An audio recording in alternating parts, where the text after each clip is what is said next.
Vous dites à un moment, est-ce que l'homme qui a été élu par la majorité du pays n'est pas le plus seul de France? Vous posez cette question Je le dis pas, directement. je la pose Vous posez à à François François. Hollande. Et il vous répond sans hésitation, bien sûr que si. D'abord parce que j'ai été le seul à être élu. Et puis tu sais, quand un client n'est pas content, sa première réflexion, c'est appelez-moi le directeur. Pour moi, ils sont des millions tous les Ils jours. sont 60 Appelez-moi le millions à directeur. dire appelez-moi le directeur.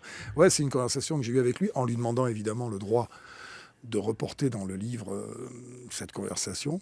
C'est quelqu'un que je connais depuis une quinzaine d'années, dont je pensais il y a 10 ans qu'il serait président de la République, tout le monde me riait au nez.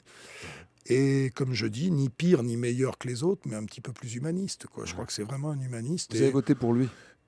Comme je dis, j'ai voté pour lui. J'ai jamais voté à gauche de ma vie, c'est la première fois. Mais j'ai peut-être eu tort de voter Vous le dites, pour. vous le dites. Ouais, j'ai peut-être eu. Je sais pas si j'ai eu raison de voter pour lui, mais je suis content de ne pas avoir voté contre. Voilà. Vous dites Nicolas Sarkozy est un homme bon, profondément Ouais. généreux, humaniste et bien plus empli des qualités qu'il a cachées que des J'aime défauts bien cette qu'il phrase, a oui. montrées. Nicolas Sarkozy est plus plein des qualités qu'il a cachées que des défauts qu'il a montrés. Ouais. Politiquement, je ne suis pas situé. Je suis un humaniste, ça c'est sûr. Et je défendrai toujours ceux qui font passer l'humain avant la machine et avant le profit, avant tout ça. Parce que moi, je fais partie des gens qui gagnent de l'argent, mais pas à n'importe quel prix, quoi. Il y a quelque chose qui me... J'ai besoin d'avoir ces rapports-là humains.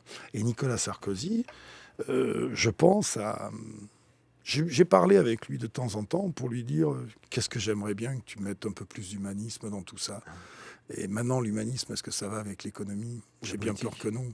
On est un pays qui pleure beaucoup. Il y a toute ma théorie sur le bonheur que j'explique à la fin. Je sais me contenter de ce que j'ai. Je ne fais pas partie, comme la plupart de mes copains du métier, des gens qui disent « Putain, on prend 70% de ce que je gagne. Je vais travailler. » Je le cite dedans, quelqu'un qui me dit « Je vais te rendre compte, je vais travailler de janvier à septembre pour l'État. » À quoi je réponds « Mais tu sais, pour gagner ce que tu vas gagner entre octobre et décembre, il y en a qui sont obligés de bosser pendant 10 ans. » Une vie. Ouais, une vie. C'est comme ça que je le vois. C'est vrai que moi, ça fait en plus 30 ans que je gagne bien ma vie. Donc ça fait 30 ans que je bosse pour l'État jusqu'en septembre-octobre à peu près. Donc les 75%. Mais ce qui me reste après... Oui, puis c'est pas 75% de ce que je gagne, 75% à partir d'eux. Et puis même, je sais que je fâche beaucoup de gens, parce que je suis entouré que de sarkozystes. Moi, je suis entouré que de gens de droite. Donc je me fais démonter régulièrement. Ce sont vos amis, vous voulez dire.